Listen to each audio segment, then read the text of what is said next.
His closest parallel to pop culture would be Darth Vader. Terrible, powerful, feared, but also deeply troubled.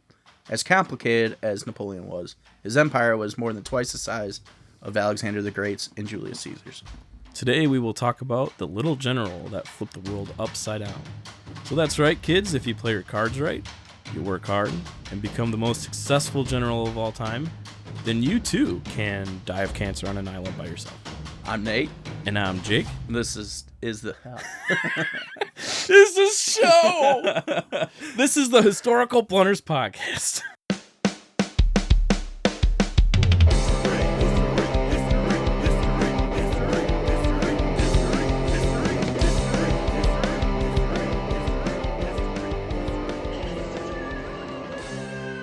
This is show. All right, and today's episode is about Napoleon. But first, we're going to talk about our little promotion. So we have free shot glasses for anyone who gives us a written review on Apple Podcast or iTunes. All you got to do is just let us know where to ship your shot glass, and you get one of these free puppies. You want to see what it looks like, go to Facebook. Yeah, they look pretty cool. Yeah.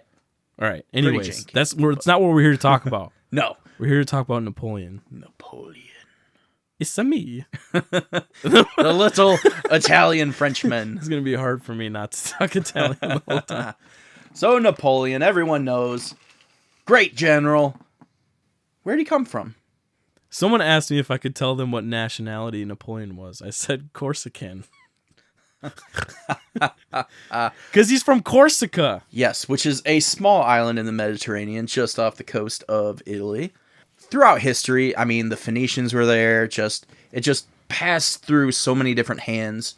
But at the time, the French owned it, controlled it. But he was born in 1769. Ruling Corsica was like a doorknob. Everyone had a turn. The neighborhood bike. Anyways. Everybody had a ride. But yes, he was born in a noble family. What I read was that it wasn't like super high class family, but they weren't like peasants. Yeah, it's kind of weird because they were aristocrats, right? So like they were aristocrats. Crats. It's not a Disney movie, dude. Too many Disney movies.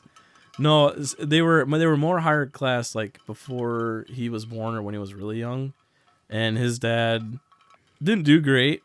Number one, he kind of abandoned some people, and we'll talk about that later. But he also gambled a lot. So like their family started out higher and they kind of trickled down. Like he wasn't poor. Like a lot of people want to say he came from nothing. Yeah. Not really true. He actually... They were like upper middle class, right on the cusp of being like rich. Yeah, they had connections, I would say. Yeah, the one thing I read was like his mom's uncle was like a noble in like Venice. Yeah. They had connections for sure. Yeah. And that plays into some later stuff. Yeah. But, yeah. His mother was the driver of the family. She was the one that made him the man he is.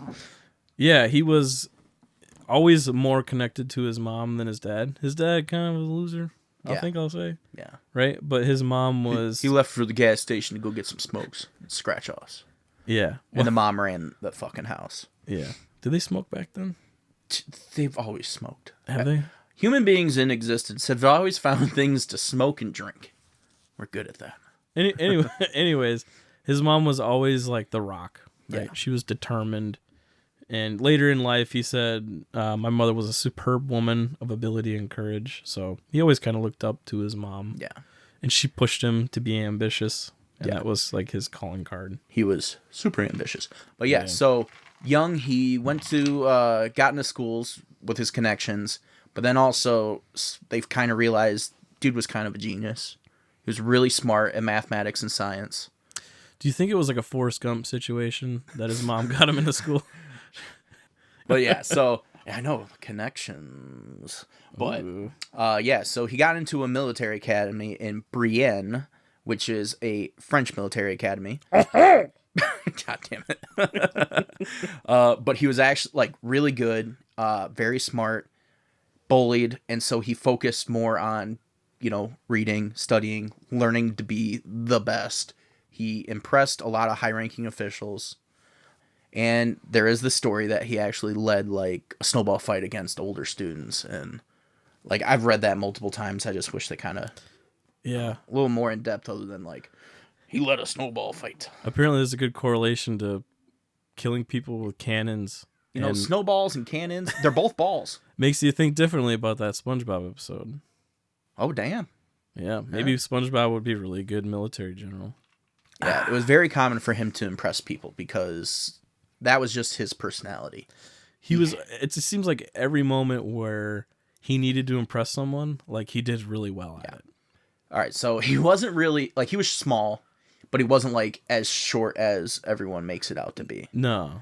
But he was always just, bullied the outsider, just I don't know, the smaller target that he needed to impress. He needed to show that he could take charge. He had the eternal chip on his shoulder. Yeah.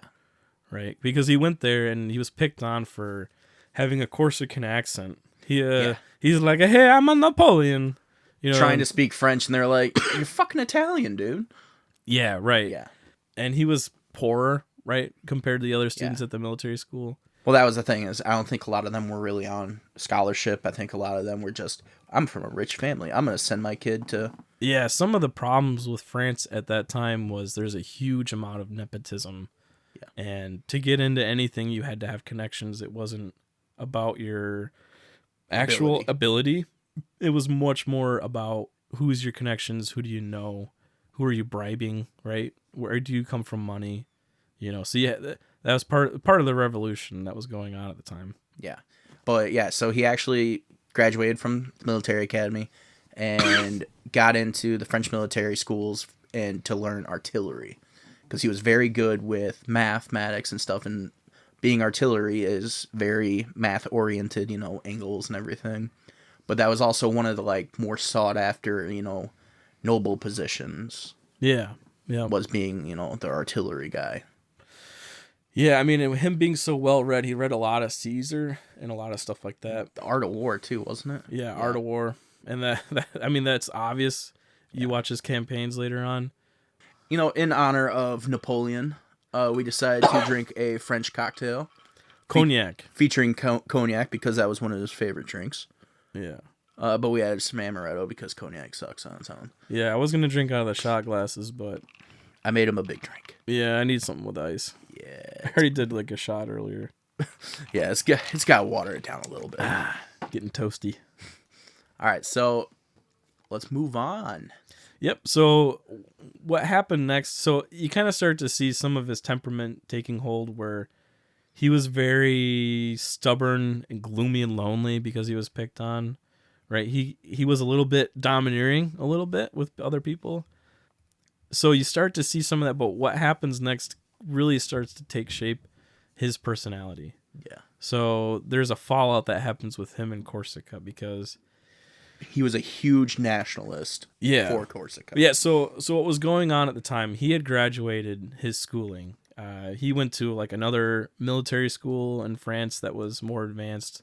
It's like AIT for our military. It was the secondary school, and he did really well. He was, I think, second in that class. Graduated with honors.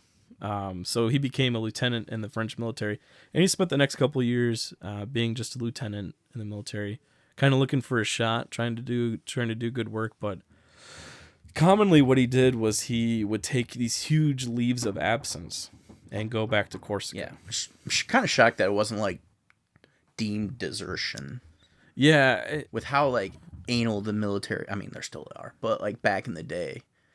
Yeah, it's a good point because it plays into he impressed the right people. Yeah. Because you typically probably wouldn't be able to do that. You can't just leave your job for a couple months and come back and be like, I'm back. Right. Yeah. Right. So I think because he was able to people were so impressed with him and they would give him special benefits like that. But essentially he would go home to Corsica because he was, like you said, a nationalist there and he wanted to fight for their independence. He would go back frequently to kind of work with the government there that was trying to revolutionize and break free of France, which is funny because then he would go back to France and be like, I'm going to fight for you. And be in the military, right? Whereas he would also go to Corsica and kind of fight against the French. So it's kind of weird, but what happened that was really critical down there was he had this lifetime hero. His name was Pascal Paoli. Not And aioli, paoli. Paoli. Yeah, he was also a Corsican nationalist. And he had been a nationalist for a super long time before Napoleon's time, and actually he fought wars with Napoleon's dad. But a little bit of history, Napoleon's dad ended up deserting Paoli when the French kind of beat back the Corsican nationalists. And so flip sides. Yeah, he flipped sides. So at that time, Paoli got exiled to Britain. At that time, he had to leave. And at the time, he wanted Napoleon's father to still fight the French, right, and come to Britain with him. But instead, Napoleon's dad kind of like sided with the French. He swore fealty to King Louis, who was the king of France. Punk ass bitch. Punk ass bitch. So Napoleon like always looked up to Paoli. And so finally when he met him, he was all excited. Imagine it's your lifetime hero. Getting to meet your hero. You get all excited. You're going to go see Tom Brady. But it's like Italian Tom Brady because he was like, I know I like your daddy and I know I like you. And Napoleon was like, but it's me, Napoleon. So then they did have a civil war, right? They were fighting back to get their own independence once again because Corsica can never just stay under one rule. No. It's like, okay, they finally get under a rule, and then someone else is like, hey, I want this island. They're like, we want our own rule. And everyone's like, yeah, you can't really do that. This other country is going to come in now. So yeah. I mean, at the time, actually, Italy sold off Corsica to France. And it's funny because it was like a secret takeover, too. It wasn't like they had this big thing and they met with everyone. They're like, all right, guys, here's the thing. Yeah, I know you guys like Italy and all that, but... You like the pizza, now you get the baguettes. Yeah, essentially, no. Actually, what happened was they had this like they sold the island to France, and then like slowly started like bringing in French troops to guard the capital and stuff like that. So then people were like, "Wait, why is the French guys here?" It's like, "Oh, French own the place now," and they're like, "Wait, what?" By the way, you're French now. And that was part of the Civil War that happened. There was a side that was like, "Oh, we should just make peace with the French." There's a side that was like, no, fuck the French. They need to get out of my house. You know? So essentially, there was another civil war because of that. And Napoleon actually opposed Paoli because Paoli hated the Napoleon family because of their desertion of their father that was kind of a jackass. So they fought against each other and Paoli ended up losing. Yeah. So imagine what would have happened, though, if he liked Napoleon. Would Napoleon have stayed on the side of the revolution? Probably. The whole world would be different. Yeah, I think so. Mind blown. It probably would have been different. That's a very interesting thought. But instead, they lost, and and they suck. Paoli was pissed, so he exiled the Napoleon family to France. Yeah, and so now you have, which is significant because you think about Napoleon. He was a kid who loved his home island, right? He loved Corsica. He wanted its own independence. And he got sent to France, right, to learn to be in the military, really to make money for his family. He would send huge amounts of money home to his family. And then he came back thinking like, all right, I got these skills. We're going to do this. We're going to fight, and we're going to liberate our country, right? Yeah. Or we're going to set up a system here where we're happy and successful. And then he ends up getting shipped away and exiled from his hometown. And in the meantime, he got picked on at his school for not being French. So hasn't it's like, fit in anywhere. So that's the thing, is he's the eternal outsider. He's never fit in anywhere. And that plays into the rest of his life at that point. Yeah, so, he ends up back in France, rejoins the military, and actually gets his first opportunity to impress everybody in Toulon, which is right on the southern coast of France. And at the time, the British controlled the port. And he got that opportunity, right? Because of his Robespierre. I don't remember who exactly, but just in general, Yeah, like he got that opportunity because his ability to connections. impress Yeah. people. Right? Somebody was impressed with him, and so he talked to this person to get him a chance. And in Toulon, they had the British controlled port, and their plan was to surprise attack, to control the fort, to get control of the port, because they hated the British. The entire time they just hated the fucking British. That was Napoleon's downfall, was this tiny fucking island that just controlled every water. But so he was brought in to be like this new general, and battle happened in the movie, because we did go see the movie. Yes, we did. We had a little mandate. It was very cute. I wore a dress. He did not. But my biggest complaint and biggest inaccuracy was they spoke English. Jesus Christ. No, they actually embellished. I wanted to read subtitles the whole time. I did not. I forgot what fucking movie it was. It was, I think, Pan's Labyrinth. Isn't that nothing but subtitles? Is it really? I think. I don't think I ever watched that. It pissed me off because I was trying to... I'm stupid, so I'm sitting here trying to fucking read. Next thing you know, there's a fucking monster. I'm like, where the fuck did he come from? Yeah. I just imagine sitting in the theater with you. and then just like all of a sudden you yell out, "Slow down the words!" Just... Yeah. I think they were speaking German. Like, Nate, you can't yell in a theater. It's moving too fast. I can't read. All right. So yeah, in the movie, he does this awesome surprise attack. His horse gets fucking annihilated. It was awesome. But in reality, that doesn't happen. He does go in with the attack. That is one thing that I'll give Napoleon credit. He never really sat out. He was always right there in the mix. But he actually got a bayonet wound in this battle. But they basically just annihilated the fucking British. Overthrew the fort, fired at the port. It was just a cluster. Fucked their ships up. Yeah. It was a good time for Napoleon. It was a huge win. Yes. Right? It wasn't, it wasn't his like biggest victory, but it was also his first victory and gave him some credit. Yeah, it's like his role in it is kind of weird, right? Because he got put in that position by one of his friends, and he wasn't the general of the campaign, but he was one of the like adjunct kind of positions. So he actually early on, he was actually super fed up with the general that was there. He sucked. Yeah, the troops were like not trained. It was just kind of a clusterfuck. Yeah, but the leader especially, he was not fond of. So he actually wrote home to the guy who put him there. It was like, dude, this guy fucking sucks. I don't like this guy. The pizza. People are gonna be like, dude, he's French. No, he's Corsican. They kind of spoke a little Italian, you know. But damn it. So he wrote home to this guy. It was like, dude, this guy fucking sucks. So he actually put in a new general, and the new general was more, I'll say, highly experienced, and was like, oh yeah, Napoleon's got some good ideas. Let him do a bunch of shit. Listen to him. So it wasn't like it technically wasn't Napoleon's battle. It was Robespierre. Was it Robespierre? Yeah. Well, that makes sense.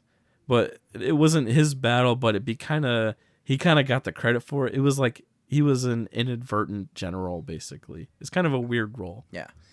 And so that kind of led into the time frame of the Reign of Terror. The Reign of Terror! Yeah, so Reign of Terror, brief, started in September of 1793 and actually ended on my birthday, July 27th. Woohoo! It was funny as I could on your birthday, you're like, someone's head just got cut off. Yeah. So what was actually funny is, as I was typing up these notes, I'm like, what fucking day was it? It was my birthday. I'm an idiot. But, so what actually the Reign of Terror was just waves of executions against anyone that opposed the revolution. This was all during the French Revolution. The big thing was the Committee of Public Safety, which, whenever the government has public safety in mind, shit does not happen. Basically, it was just their, police force dictatorship of rulers that basically just overturned everything, all of the society, and was like, we're going to go by this new thing called the Law of 22. I can't fucking prairial. But it was a law that they introduced that blocked people from getting legal counsel There was no hearings. You were basically just brought forth of a jury, and they were basically gonna either acquit you or put you to death. Yeah. Yeah, and It was almost like a lawless mob, right? yeah, it was insane. 300,000 people were arrested during this time. Yeah. 17,000 were officially executed. Yeah, so for me, like, why did that happen, right? So what was happening in France at the time, before we got to the Reign of Terror, really what was happening, you have this huge divide in class. Yes. Like, there was this huge, like, peasant, low-class Feudal people. system. Feudal system. And then you had this tiny minority that the king just kept putting everything in favor of this tiny minority noble class.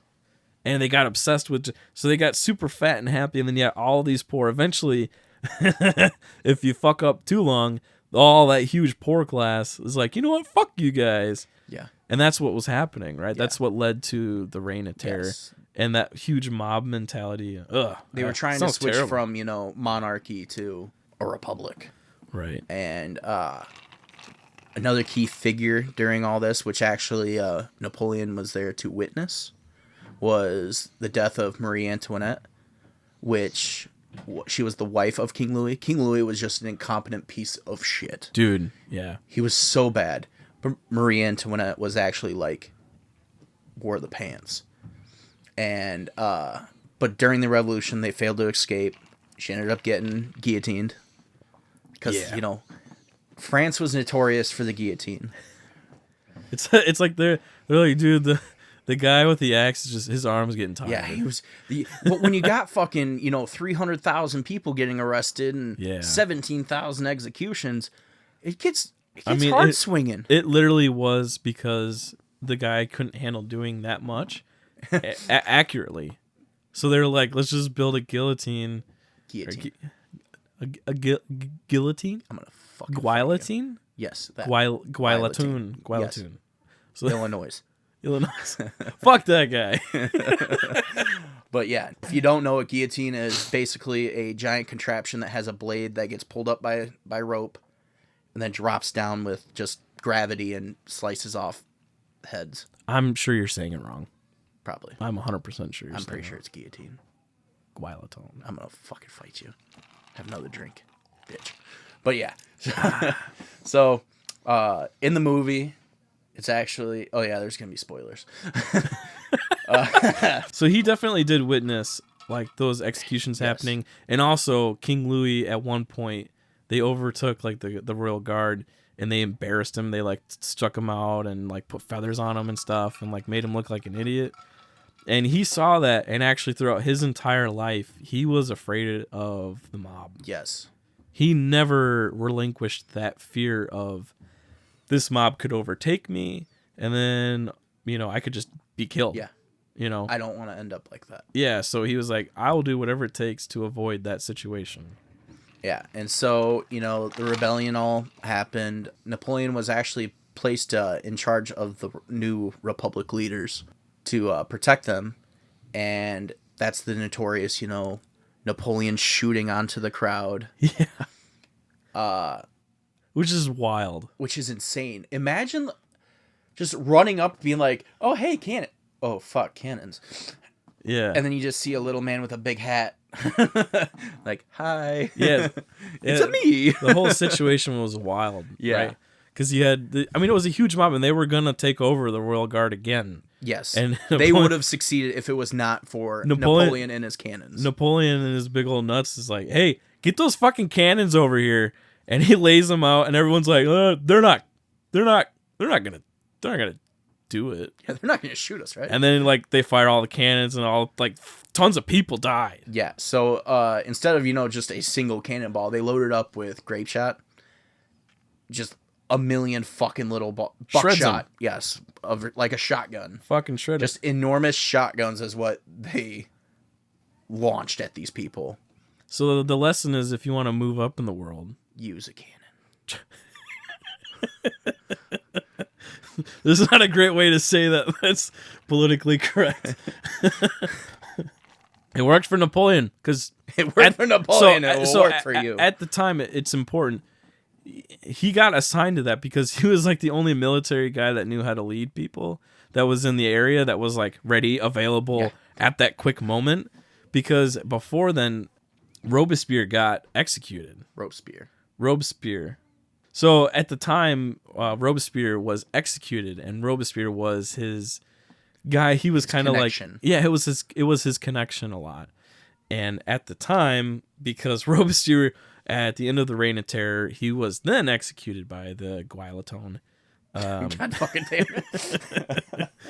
By the guillotine. The guillotine. So Robespierre was executed, and then Napoleon was tried for the same charges because he was like an accomplice, right?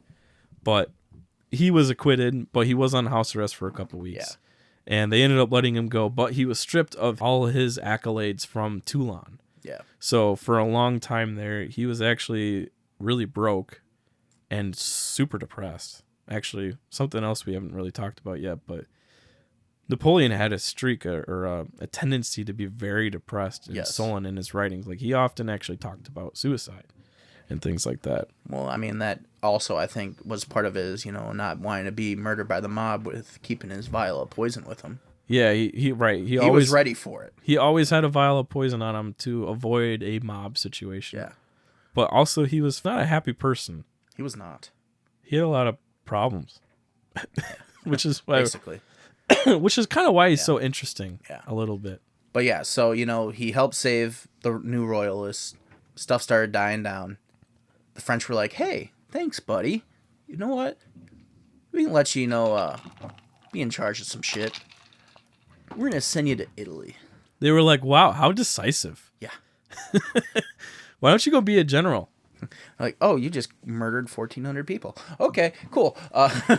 Yeah, I know. I saw 1,400 people is how many. That was the count. It was like, Jesus, that was quite the couple shots of cannon fire.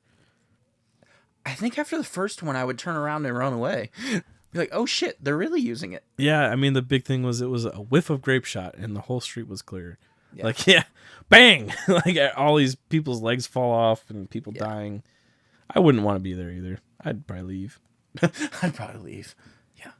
just a little bit. So yeah, he actually got assigned to be the general for the Italian campaign.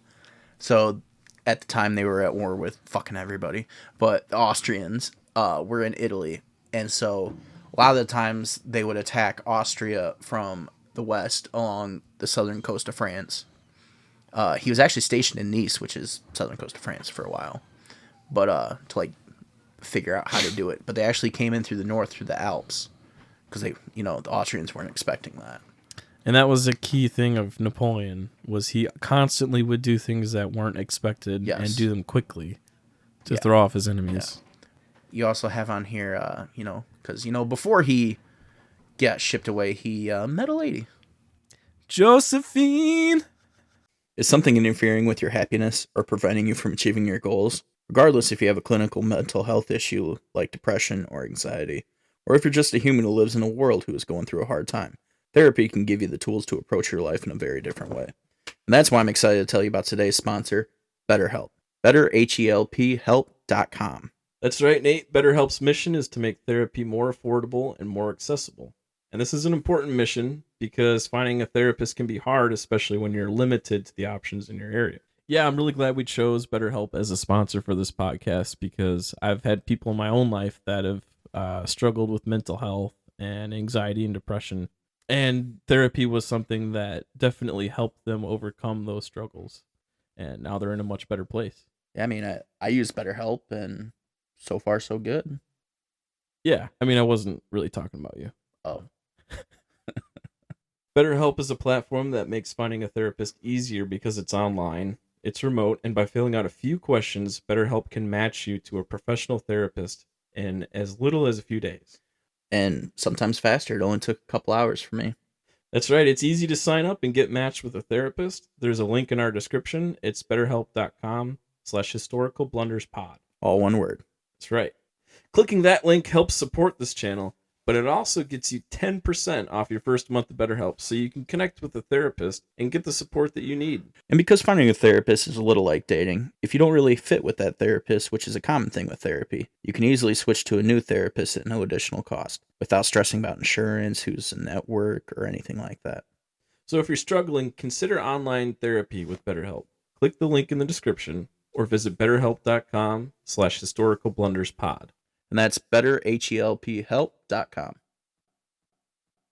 Yeah. Oh, Josephine, she was a little skanky. Just a little bit older. But she caught his eye. Yes. And he used to write little love letters to her. He loved Josephine. I wonder how many she actually sent back. She sent his letters back? No, like how many like she would write back. Oh, I don't think very much. So especially, it was true like early on in their relationship. She was like, I don't really like this guy. But she knew he was an up-and-coming general, and he was young, and he could keep her safe. And she was all about, like, she was a gold digger. Yeah. Right? And she wanted the extravagant lifestyle. And Napoleon was a widow. Yeah, yep. She had 2 kids already. Yeah. You know what? Why do you think they slept with other people? I don't know. Because they were born apart, not born together. That's his last name. That's very funny. But yeah, so he... That's right. Napoleon was dating an older woman. He told her to act her age, and she died. Shut the fuck up. She did eventually. Yes, everyone dies eventually. That's true. All right, so yes, he was given his first general campaign into Italy. Italia! Yeah, it was not supposed to be a successful campaign either, because they took a lot of the troops that were important and skilled and better coordinated to the north side of France to protect France from the oncoming coalition that was coming at them, right? Yeah, the Brits. So the Italian army was not supposed to be successful because they were not a strong army. The guys he inherited were not trained. Some of them didn't even have shoes. Like they were super poor. All right, guys, this is your new boss. Did he bring the shoes? Oh no, Napoleon! How am I supposed to walk it down to the mountain? We don't have the same size foot, dude. But then Napoleon just like took those Italian troops, and here's the thing with Napoleon throughout his entire life, right? He got an opportunity. He excelled in that situation. If he had never gotten that opportunity before, yeah. Anytime he was relentless in his ambition to act boldly and to do well. Like we'll talk about it a little bit later, but one of his traits is he's relentless. He would only sleep a couple hours at night. He was chugging. I know they didn't have, like Pervitin back then. Pervitin. Oh, World Hitler's War II thing? Yeah. World War II meth. Speed. If they would have, Napoleon would have dominated. He would have beat Russia. He would have beat Russia before they even know they were at war. But yeah, so no, he would have ran to Moscow before they set it on fire. Okay. But yeah, so Napoleon, was notorious for, only sleeping a couple, like there was so many like paintings of him just like sleeping next to a campfire, and then would just get up and be like, okay, let's fucking go. And they're all like, we didn't fucking sleep. He was extremely, extremely hardworking. Yes. So in that campaign, he dominated the Austrians at a high level. He fucked their shit up. And because they were also expecting an attack from the west, because that's where the French would come from. But it wasn't even that. He consistently showed, well, I'll talk about his military tactics in a second and his strengths, but during the campaign he was called the little general, the little corporal, but that wasn't because of his height. It was because of his age. He was only 24 at the time. Yeah, he was still very young. He was just a little baby boy. Think about that 24-year-old leading campaigns, and we're 30 sitting in my fucking basement reading podcasts. Right. And I was going to tell a joke about Napoleon's complexes, but it fell short. But when he won his troops over by painting himself as a soldier beside them. And he actually, one of the things that was critical was he let them loot the Italian cities. Yeah, they made so much fucking money. And here's the thing, right? Those Italians, they've never had money. They didn't even have shoes, right? And now they're looting cities and they're getting tons of money. They're like, hey, this is pretty fucking nice. I like this guy. I can't remember what it was, like $135 million worth of shit. Total, Yeah. which include like gold, silver, jewels, paintings. Like, imagine how many of these insanely like old, awesome paintings are just chilling in some French person's fucking house. They're like, my grandparents gave me this. It's funny because the French showed up and they were like, we're here to liberate you from your oppressors. And the Italians are like, yay! And the French are like, and also steal all your shit. And the Italians are like, oh, no. Ah, shit. So they liberated cities and they stole a bunch of shit from it. It was kind of one interesting thing that happened was in those cities that he would liberate, he worked to establish a new republic in that city. So he kind of got to play a little game of like, what does like a little clay ball, right? These like, were his test cities. Yeah, like what if I made something as far as like a republic? What does it look like? He liked to write like new republics. And it was exciting for him because he didn't have to go. He didn't defer back to France at all during that. They were kind of like, "Hey, what are you doing down there?" And he's like, I'm making a new republic off my own whim, you know." And France was kind of like, "Oh, you should probably talk to us first next time." Okay. Can you let us know next time?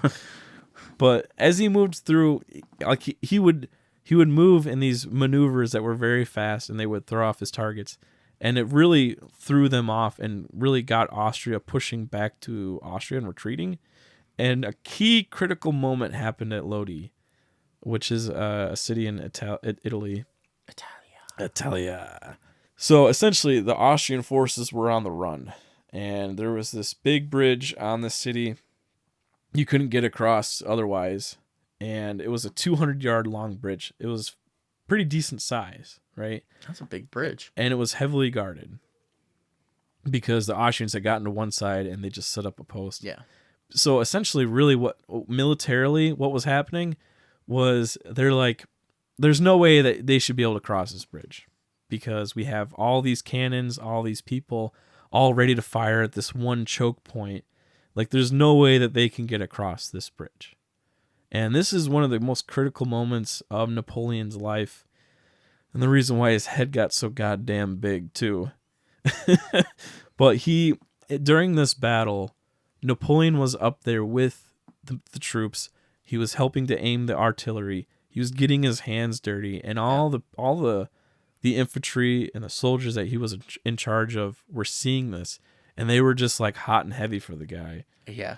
They were like, dude, look at this fucking guy. Like, we can do anything with this guy in charge. This guy's right here next to me. Let's fucking go. And I think Napoleon... Let's charge. Yeah, I think Napoleon fed into the moment and was like, you know what? You guys can do this. You guys can run across this bridge and you can take these guys out. These guys suck.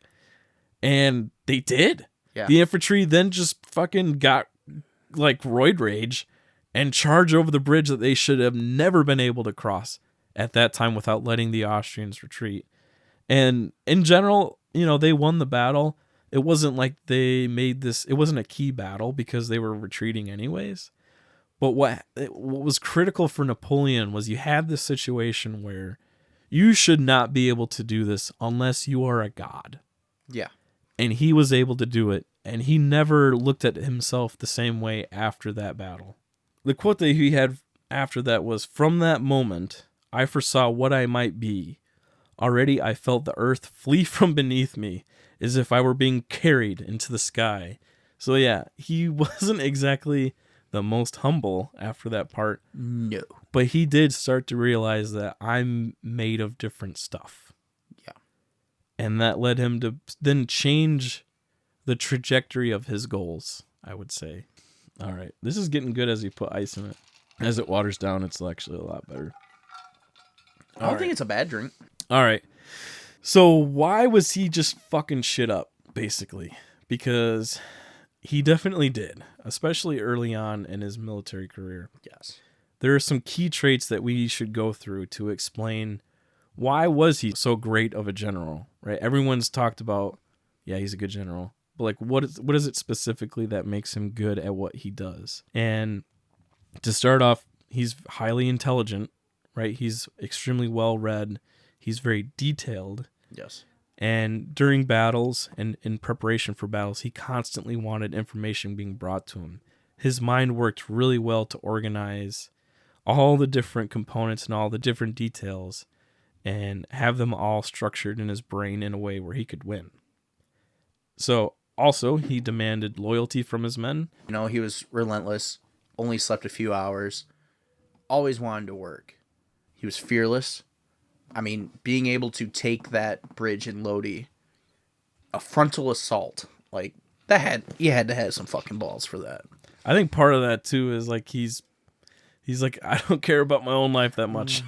Well, that I'll too. fucking go. And that's how he acted, too, is like, if I'm going to die, I'm going to die, but we're going to do it the way we should. Yeah. He followed The Art of War, which is a book, which he read. He focused on surprise moves, and he executed them in almost every battle. Yeah. Like, what's weird is militaries back then were very organized and, like, you march. That was a big thing. It's like you could basically know exactly what your fucking opponent's going to be doing. And that is, I think, what kind of did so well is that he kind of changed that some. Like, yeah, they still marched in the battle and shit, but he threw extra tactics in there than just the basic ass shit. But he was also adaptable. He didn't use the same tactics over and over again, and that was part of why his like enemies couldn't always prepare for what he was gonna do because he never. It's like Bill Belichick, pretty much, right? Not anymore. Yeah, right. Well, Bill Belichick with Tom Brady. Yeah, you never know what's gonna happen. He used to study terrain a lot, especially Yes. being in the artillery. That was a main that focus. was one of his favorite things was the terrain of like everywhere. And it really came into play in Austerlitz, but yeah, a couple different places, and actually Toulon too, right? Mm-hmm. He always focused on disrupting the enemy's communications, which is very much an art of war type tactic. One of his famous quotes was, "Never interrupt your enemy when they're making a mistake." Right, so another art of war example. Yeah. So let them make that mistake. But his best trait and his biggest strength was speed, and it's in a couple different kind of facets how speed plays into why Napoleon was a great general. But number one, it was in his decisions. He quickly adapted based off every situation. Part of that's from his relentless work to prepare for battles. He always did a whole lot of, what if this happens? What if this happens? But also just off the cuff. He was so smart and intelligent that he could make decisions 10 times faster than the other generals. And that put him at a huge advantage. And at the time, I mean, making the right decisions. Right, especially early on. He was quoted as saying, "Nothing is more difficult and therefore more precious than to be able to decide." Because also fearless plays into that too, because he would be bold. He would make big decisions and decide them quickly that could be dangerous, right? Not everybody could pull it off. It's a scary thing, right? He would just be fearless with that. The other thing was how he structured his military. Yeah. So in the troop formations, he used the corps system. Yeah. And the corps were having each military unit have its own infantry, its own cavalry, its own artillery, to be able to act independently and move quickly. Yep. And the big thing with that is there was 7 of them, and then there was 2 like auxiliaries. And then their big thing is that they were always within a 24-hour march away from each other. That was also another thing is no matter what, they could always help one another. And that's what kind of just bulldozed everybody is they thought they were taking on this one. Next thing you know, another one's fucking showing up. It was next level shit as far as a military organization. Yes. It's so much so that every military after that war all used corps systems. After the Napoleonic Wars, all used corps type systems because it worked so goddamn well. But they lived off the land, which I mean not necessarily just farming. Or the people they liberated. Thing I read is that since it wasn't an entire fucking army, they were actually able to, get food from people around them, like the villages, and not like totally destroy them and ruin the village. the village had enough food, to feed them. Yeah. And that was a big thing, and that's what allowed them to. Yeah, they didn't have to wait for supply trains, Yeah, right? the supply trains were slow as fuck. And that would slow them down significantly. So they were able to rely on just that to feed the troops instead of, tell France we need more food. Yeah, it was an awesome thing to do. Napoleon was like, we need more food for the troops. We need more pizza. I love talking like he's Italian. Even though he's the French emperor. You know what? That's one thing, if time travel's ever invented. I want to hear his fucking voice. So basically, eventually, right, he drove surrenders from Austria. Yes. He fucked them up good, right? As he pretty much did his entire career. Austria was kind of his bitch.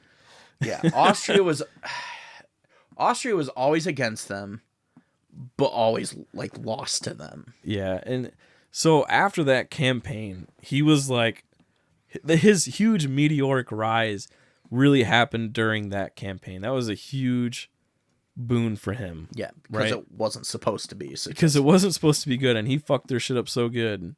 Like, they had to surrender. They ended up signing a treaty, and back then, when you sign a treaty, it was basically like... You give up money tons and of money. land. Yeah, tons of money, tons of land and shit. So he returned to home basically as a hero. And the government there still sucked because it was still recovering from the revolution. Yes, because there was five people that were in charge, and they were just incompetent. Like, he left, did this, came back, and these people are just ruining the government even more. They were super corrupt and sucked at their job. So he came back, and they sucked, and they were like, they were super scared of him running a coup. Yeah. Right? Him basically taking power. He had everybody's attention. He was the hero, right? The hero of France. Everyone loved Mr. Napoleon. They're like, we like him. Oh, wait, no, this is France. Oui, oui.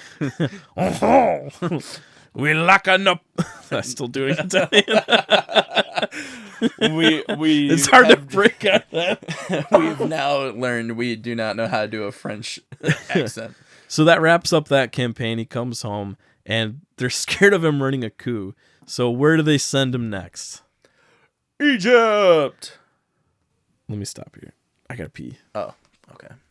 So yes, he got assigned to Egypt to get him the fuck out of France.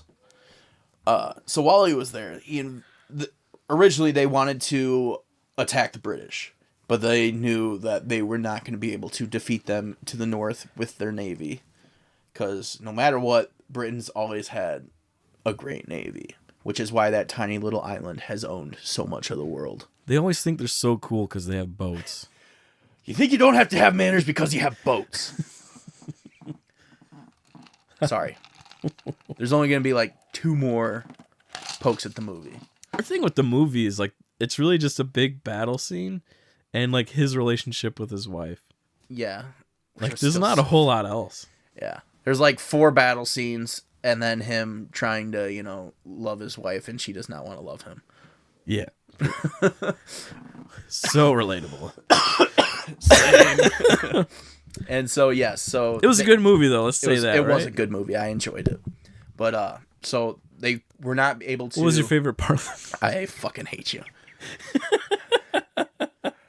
Either the boat scene or him fucking and then finishing and then. It wasn't a serious. Oh. Well, I'm telling you, that good work will make me a son. It doesn't work like that, guys.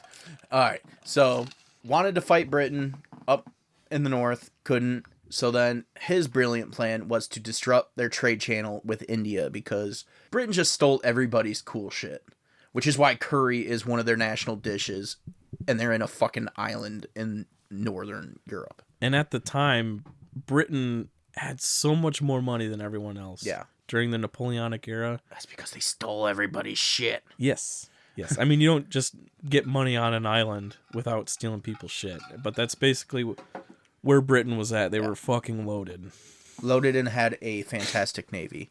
And so Napoleon goes to Egypt, which is the Ottoman Empire, which was also brought up in...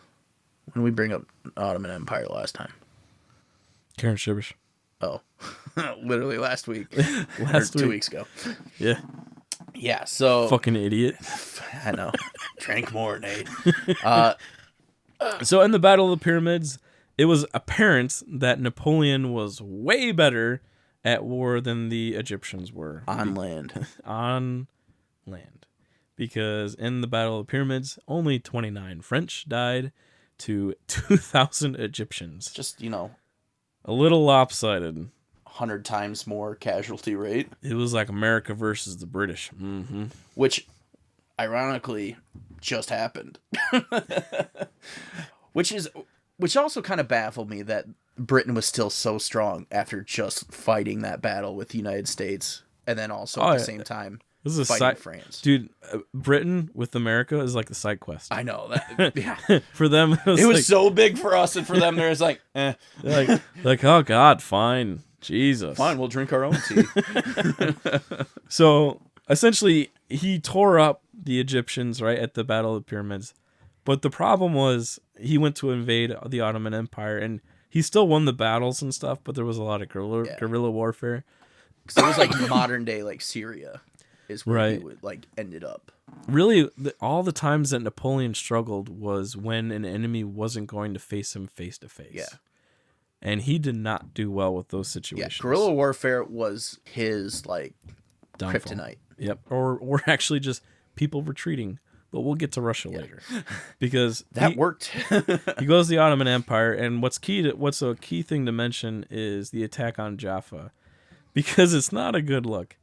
During that attack, the Jaffan leaders at the time had executed Napoleon's messengers. And Napoleon did not like that.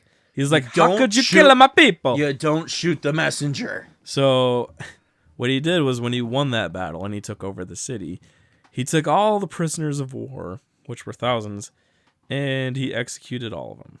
Yeah, with bayonets and... Yeah, drowning. Yeah, he either drowned him in the Nile or he bayoneted him.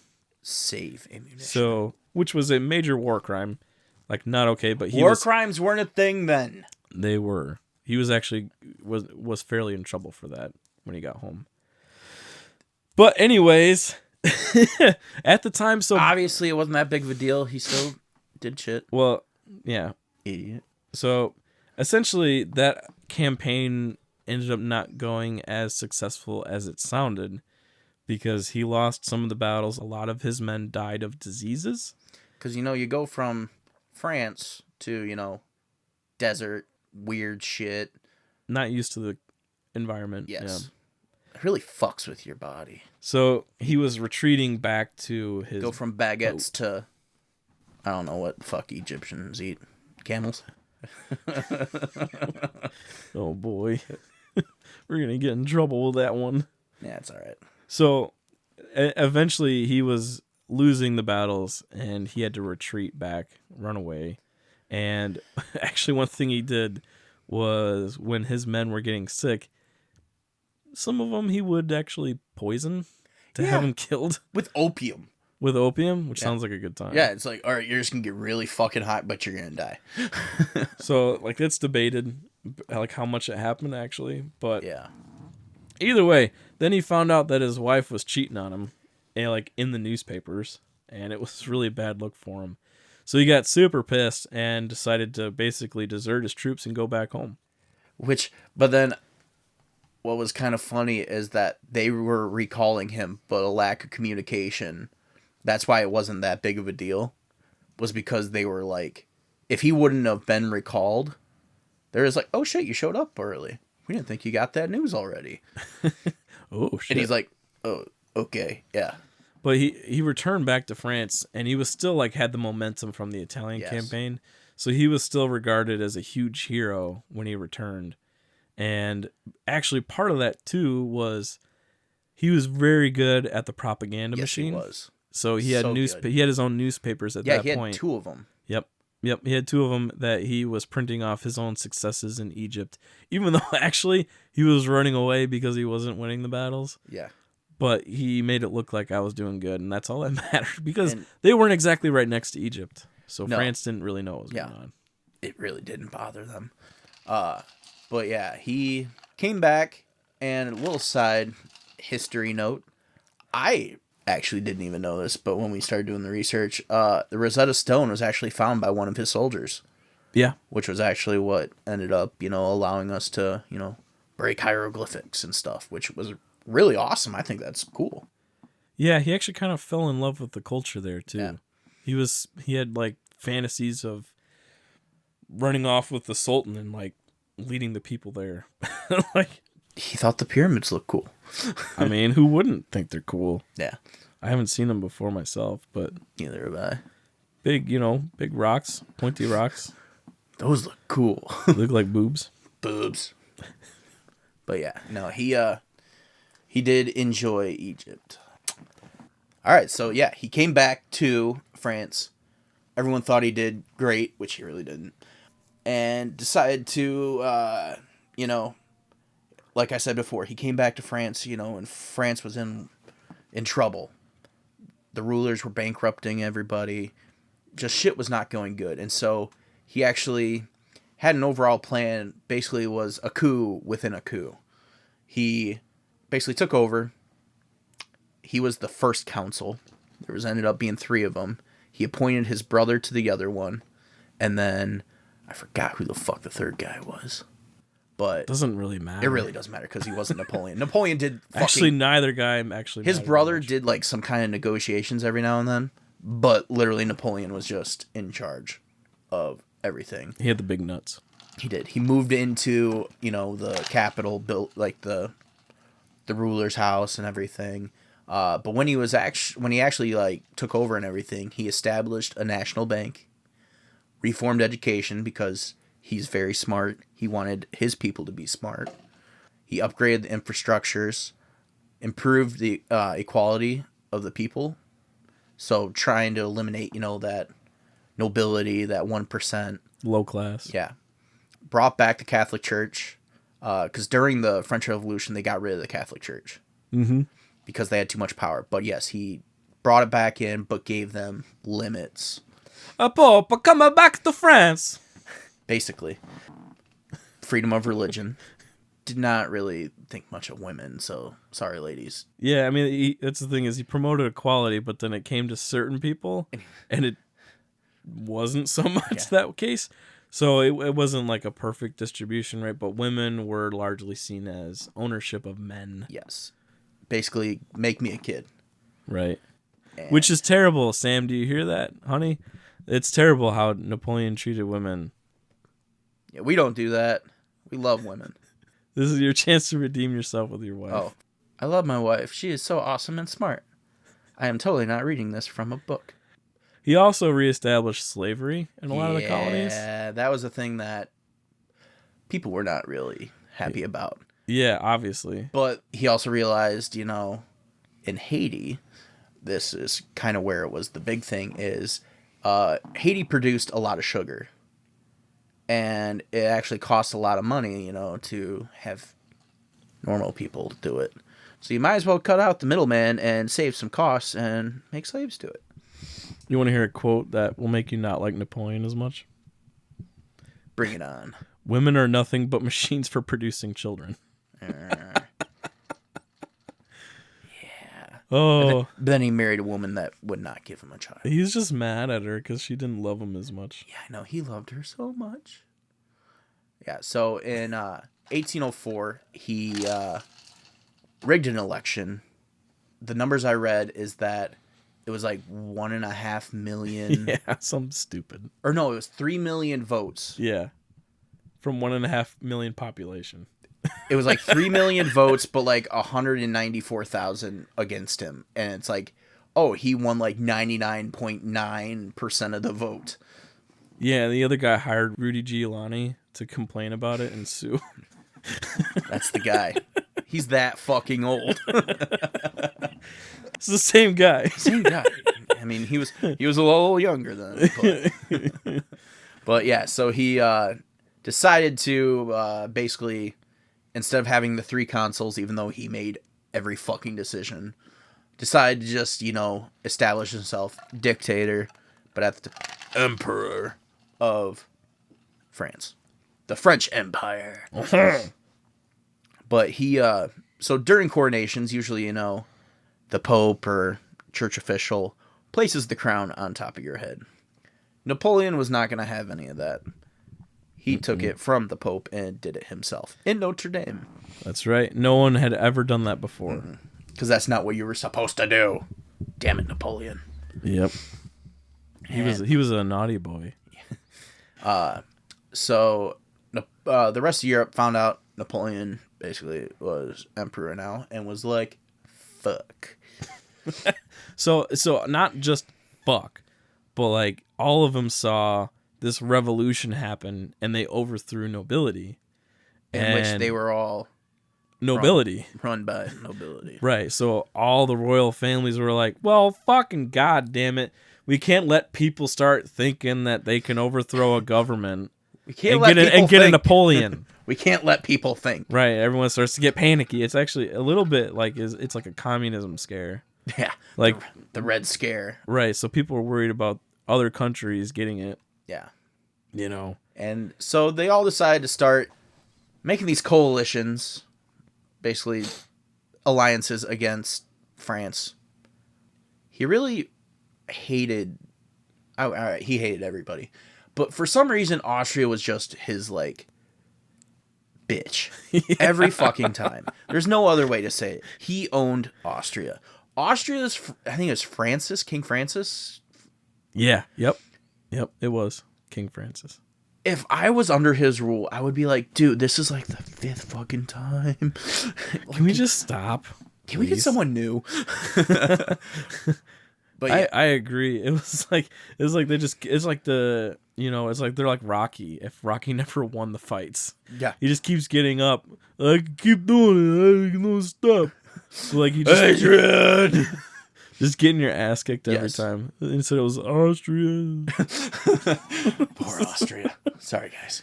But yeah, I don't know, Napoleon just had their number. Like every time he went to battle with them, he just found a way to kick their ass. But he always wanted to beat Britain. Britain was that thorn in his side. And his white whale. Yeah. Yeah. He just never could. Which, I mean, kind of helps when you're an island separated from everybody. Yeah, there was one time where he was going to. Or he was going to say, fuck it, we're that was make his the plan. Jump. That was his plan. And, you know, to help, he decided to sell their territory over in America. Mm-hmm. Which happened to be the Louisiana Purchase. Which still, to me, like, time frames... Like, being a history guy, like, I just still think Napoleon was so long ago. But, I mean, our nation was around. He sold us Louisiana and, like, half the fucking country. Because they owned so much. They owned the middle.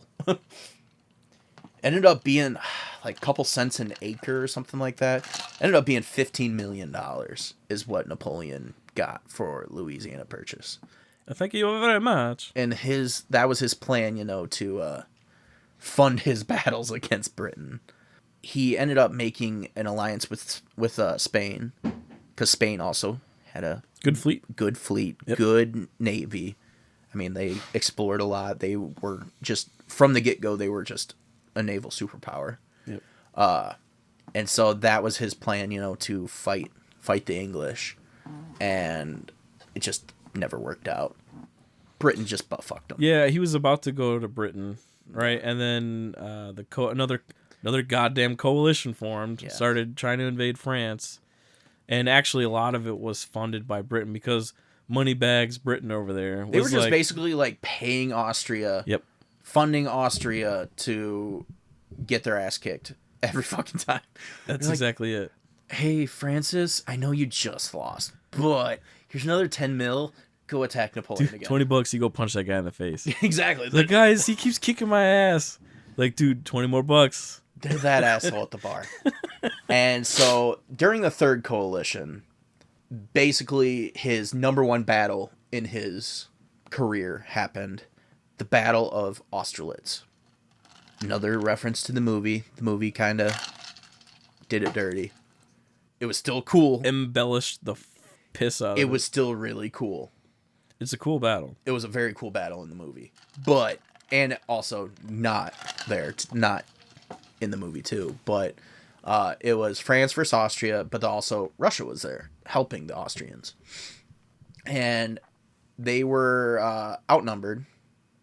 It was 72,000 French against 85,000 allies between, the Austrians and Russians. Prussia, Russia, Austria. Yeah, it was just Francis and Alexander the First. Alexander the First was also a young, power-hungry, kind of looked up to Napoleon. But, yeah, he had some. There was like weird relationships between some of the leaders in the coalition and Napoleon. Yeah. Like, yeah. Sorry, Alexander and Napoleon were like weirdly best friends. Yeah, because they were the same person. Yeah, yeah. Except for Alexander just had, I don't know, bigger area. So much that actually when Napoleon went back to his wife, he was like, if Alexander was a girl, I would marry that man. Which is a weird thing to say. To your wife. I tell my wife the same thing about you. I'm going to leave this little room. Come here, daddy. No. And so, yeah. So we have no chemistry. We have no chemistry. In the movie, basically, it's just them marching to this town that, was fortified by the French, but they also had French hiding off into the distance. And they march across this frozen lake. But actually, in reality, it was like a 7-mile long battlefield. And it made up of multiple towns and stuff, multiple villages. But the Austrians outnumbered them, and Napoleon's plan was to split them. And that's what he ended up doing. He had his corps system, his 7 different corps coming. Ended up rounding them up, splitting them, successfully doing that. Took so many prisoners. But in the movie, it shows them launching cannon fire at a frozen lake and basically just drowning the entire fucking army. First off, there was no snow. It was early December. There was no snow, but ponds and rivers and stuff were frozen. And there was a small lake that the Austrians were... it was the Russians, sorry. The Russians were fleeing across, and he did, in fact, shoot the pond to break the ice to drown them. I think the number I saw, it was only it was still 200 men, but 200 men and like a dozen horses. But here's the thing with Napoleon, right? He's a propaganda machine. Yeah. How cool does it sound to say this general's so smart, he was shooting cannonballs at frozen lakes to drown his retreating enemy? Yeah. Like, sounds fucking cool. Yeah, you cowards. Like, what a story to tell your friends. Like, did you hear what Napoleon did the other day? Dude. Yeah. So, in that number, 72,000 men for the French, 85,000 for the Allies, which sounds good. Like, they're the good guys. I mean, I don't really know who's the fucking good guy in this. But 9,000 casualties were for the French army. How about the soldiers dying? There was a lot of soldiers that died in the Napoleonic Wars. Oh, like... ridiculous amount. Like 3 to 6 million. Like, it was really just a bunch of rich men, like, trying to prove themselves. Oh, that's all it was. And it was all these soldiers that were going and dying. It's really sad. Yeah. Actually. So the Allies had 15,000 casualties in addition to them retreating and got surrounded the way that Napoleon wanted to. Actually took 11,000 troops captured people. So that's awesome. Huge win for him. Huge win. Biggest win, I think, in his career. Brilliant win, too. Yes. Yeah. The strategy he used for it was insane. Like, they tried to split to sneak up on him, and he was just like, haha, we knew. And it was insane. It was cool. Yeah, and the thing is as good as that was, around the same time, there was another battle going on in a different part of the world at Trafalgar.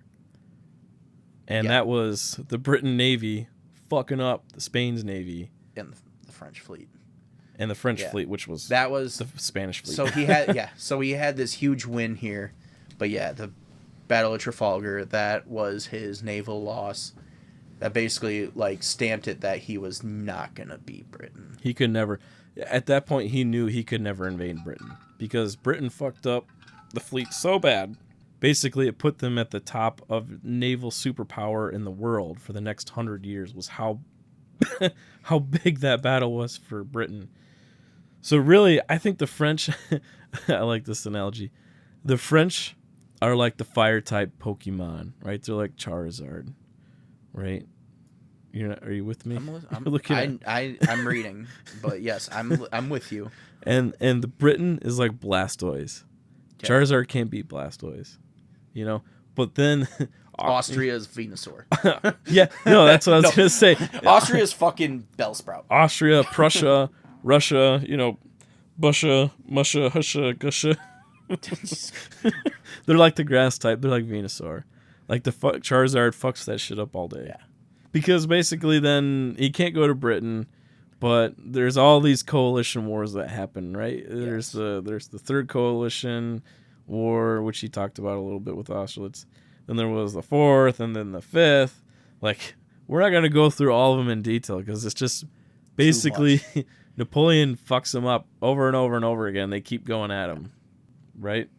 He didn't win all the battles, but he won all the wars, all of those wars. That's why they called them the Napoleonic Wars. Yeah.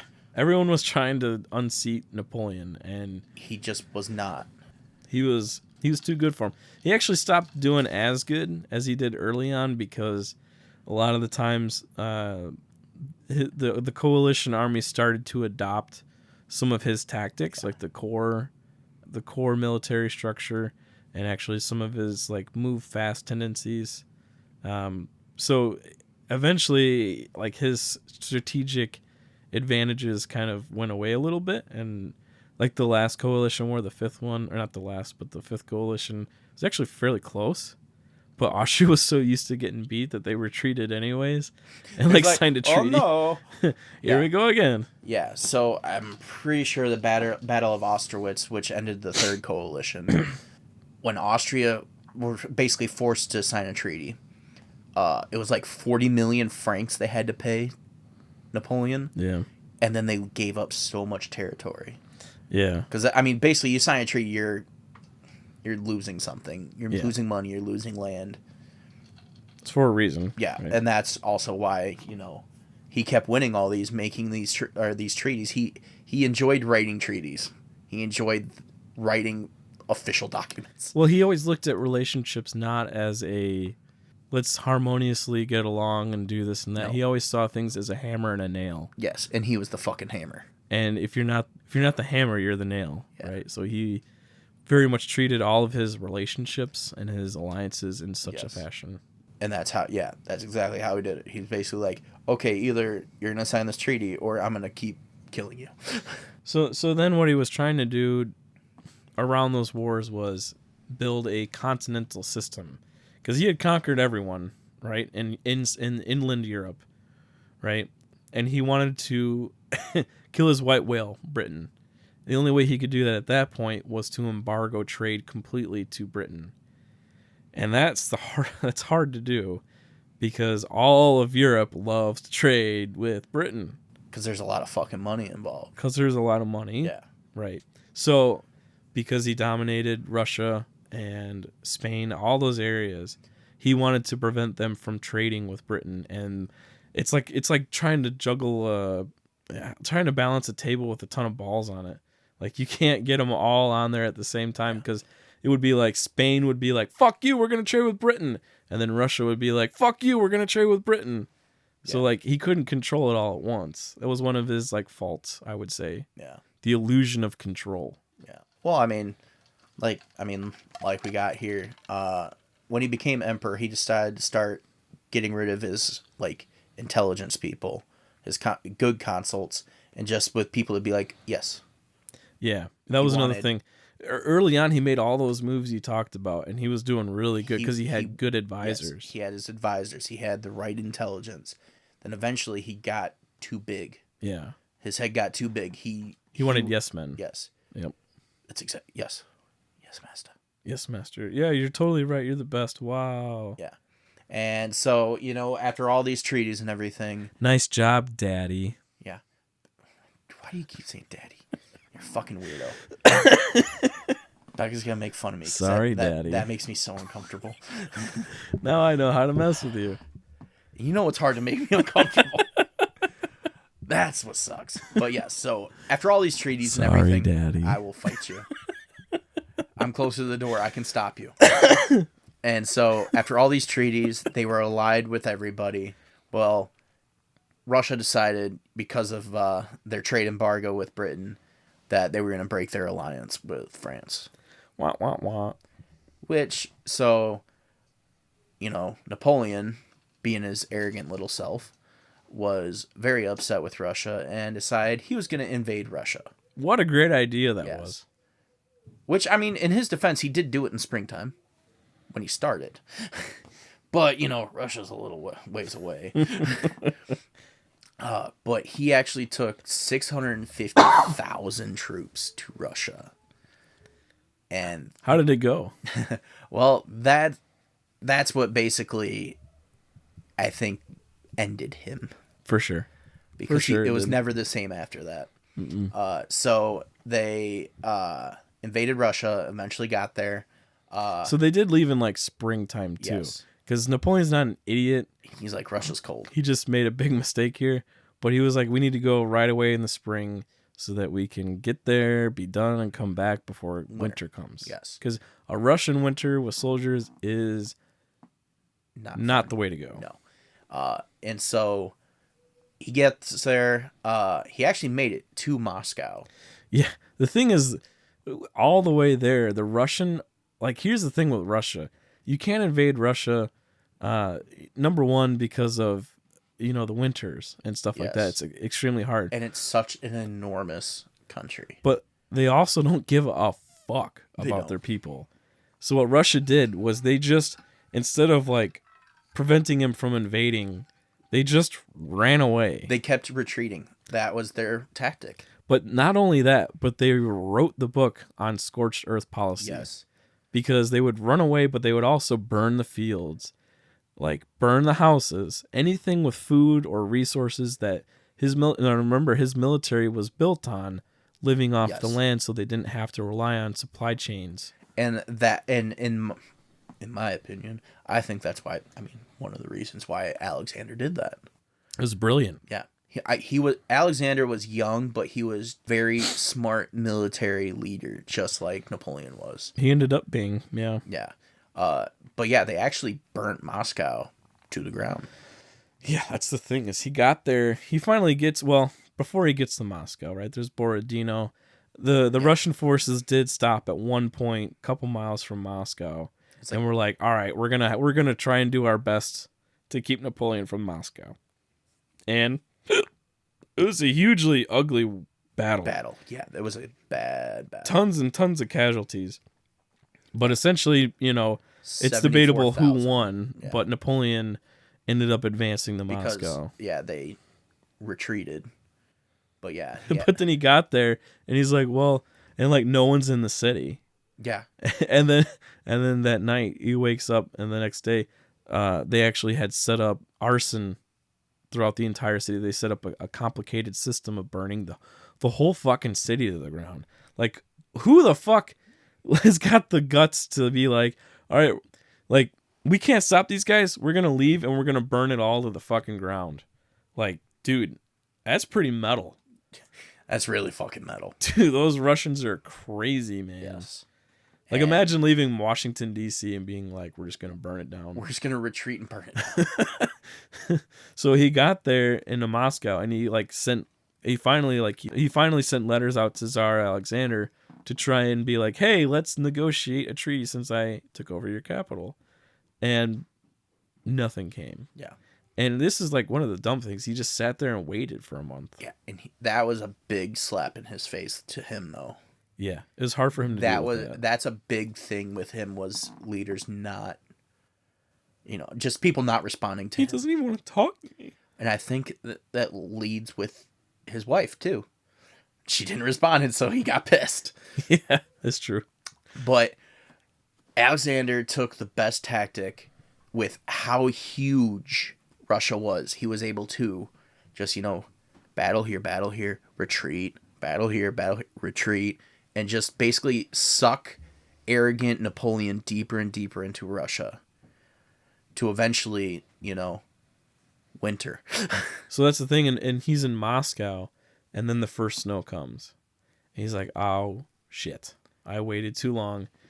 Now we got to go back. But you're absolutely right. Right?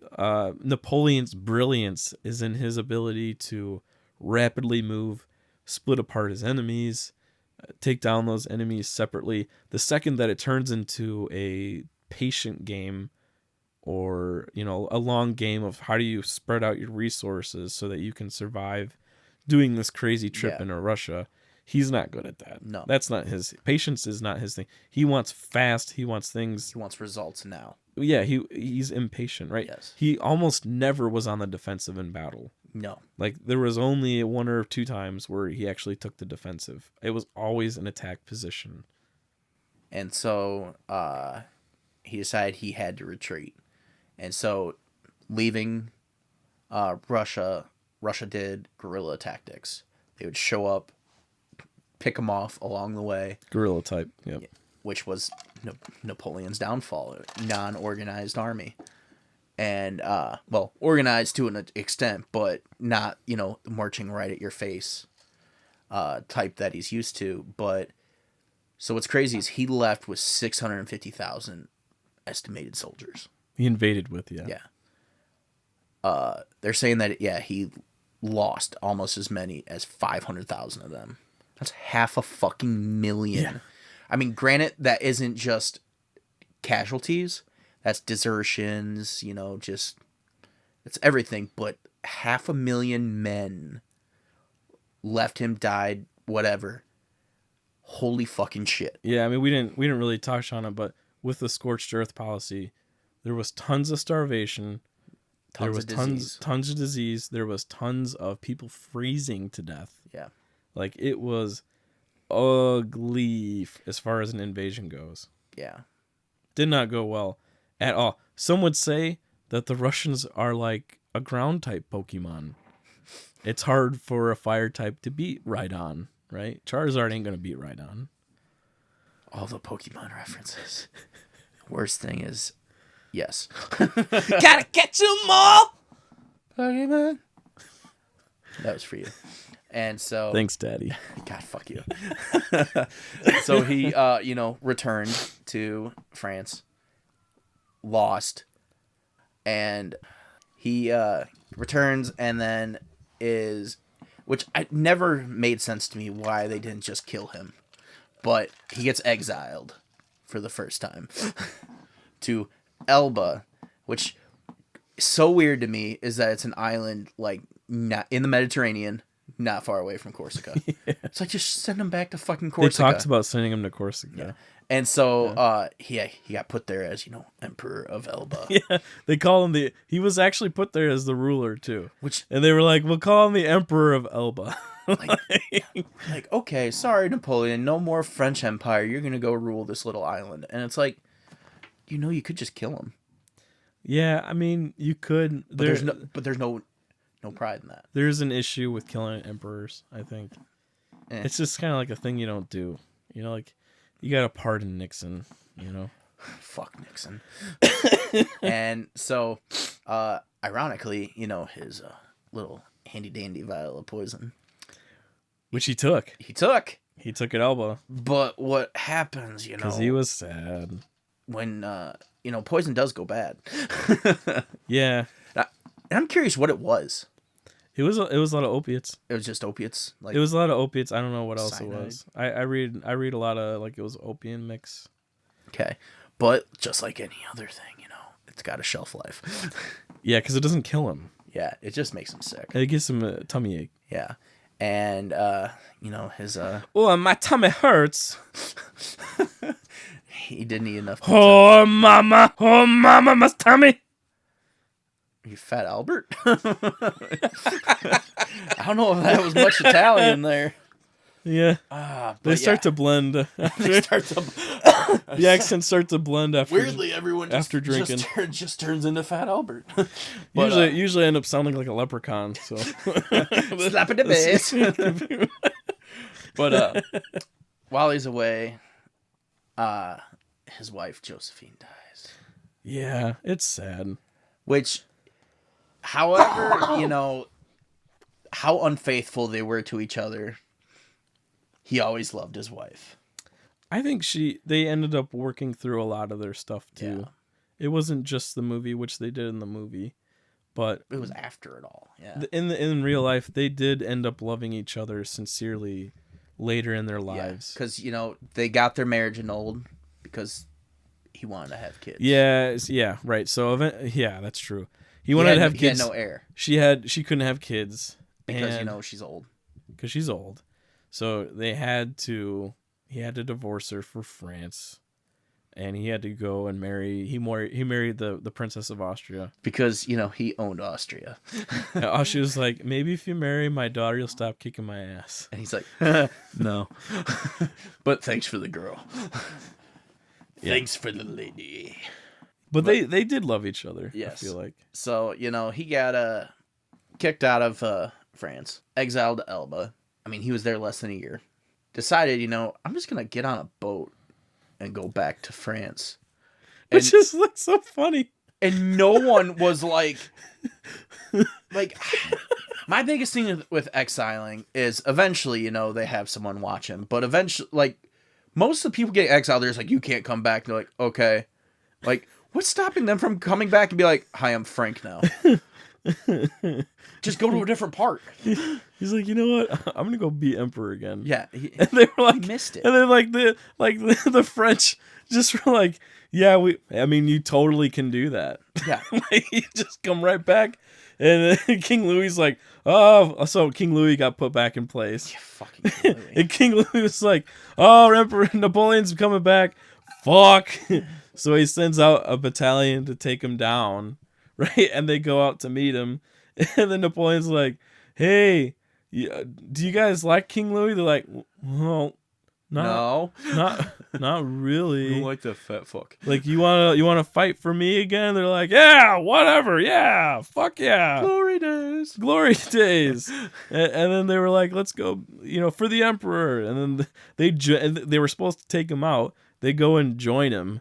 And then he shows up to France with a bigger military than they have there. And they're like, or to Paris, sorry. And they're like, well, shit. I guess he's emperor again. Yeah. And so, he rises to power. And once again, which is fucking funny. You guys didn't really execute the whole exile thing very well, did you? At this point, he just took an extended vacation. Maybe this is when a Mediterranean island. You know, it's funny. Ever since the Russian campaign, France then became the surrender immediately nation that we know today. Yeah. Thanks a lot, Russia. Yeah.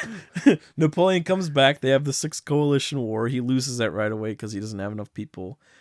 So they surrender. Then he gets exiled to Elba. So he goes to Elba, and then he comes back, and they surrender right away to the not Palpatine. Calm down there, Star Wars. Napoleon. Yeah. They surrender right away to Napoleon, and then Napoleon gets overrun by the Seventh Coalition War. And then has to surrender again. So that's the last time. Yeah, Battle of Waterloo. Yeah. That was his last battle. That was his loss. That was his final battle as a general. Yes, and they lost. He got defeated.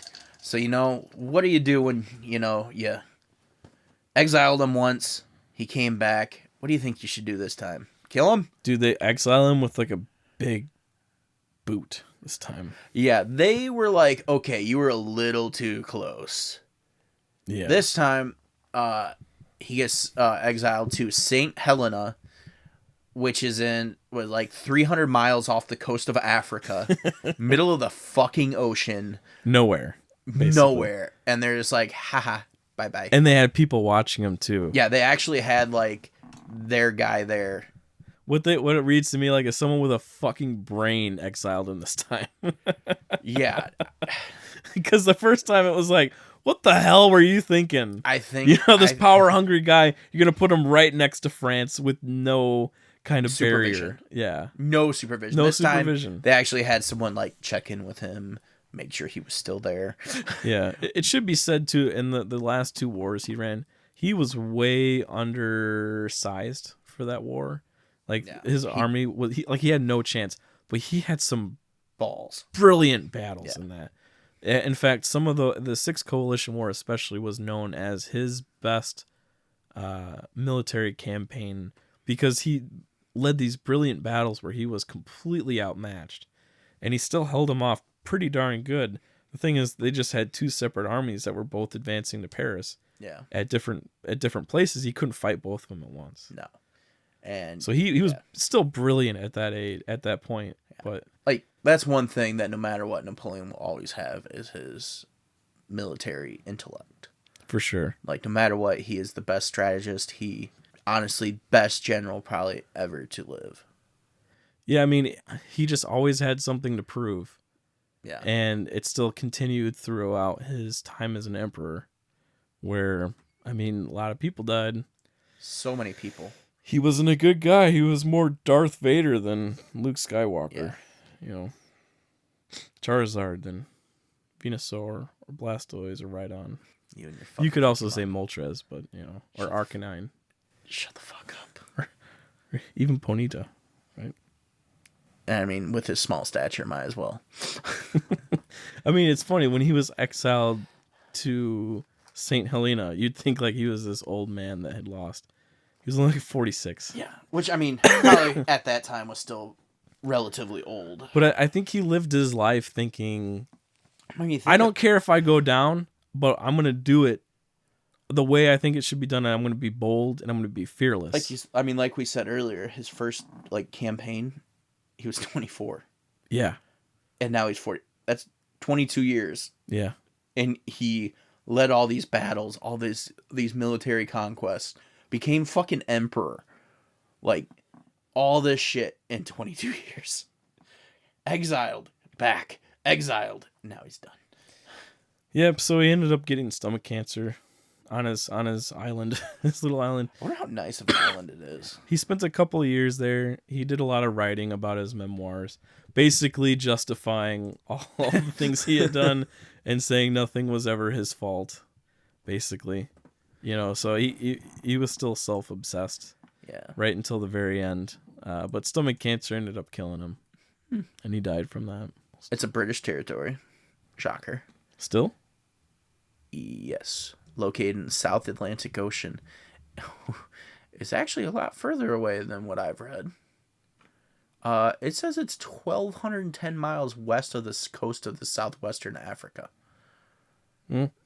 So it's literally, 1,200 miles from Africa, 2,500 miles away from Brazil. Like, middle of fucking nowhere. Bumfuck nowhere. Yeah. It's a small volcanic tropical island. It was probably pretty there. Probably was very pretty. It's like, stop killing people. You go sit in the corner. You were bad. He was there for 6 years. October of 1815. Oh, almost 6 years. And then May of 1821. So make sure you go on Apple Podcast, iTunes, leave a review. A written review. Show us your name on iTunes, Apple Podcasts, and just email us, message us on Facebook. Our email is historicalblunders@gmail.com. Let us know where you want us to ship your awesome new shot glass. Yeah, if you want to see a picture of it, we got pictures on Facebook of it. We might shoot a little video of it too. Yeah, they turned out a lot better than I thought they would. They look awesome. I think it looks nice. I think it looks great. Our sticker on it looks awesome. You get to do a shot with our face on it. Yep. But while supplies last, totally free. Easiest free shot glass you'll ever get. Yeah. We'll even ship it to you. Yeah, ship it to you free. But yeah, next week we're going to be doing an episode on William Wallace, and we're going to have a special guest, so we're super excited about that. It's going to be so much fun. William Wallace. Freedom! So anyways, with that, I think we'll wrap here. Yes. Well, one more thing. Leave a review. Okay, you're pandering. Yes. I'm gonna cut pandering. I'm cutting all that out. Bitch. Follow us on Facebook, Instagram, Twitter, or X. TikTok, YouTube. We're like Napoleon. We're just fucking everywhere. Watch out, Austria. All right, have a nice week, guys. Yep. Bye.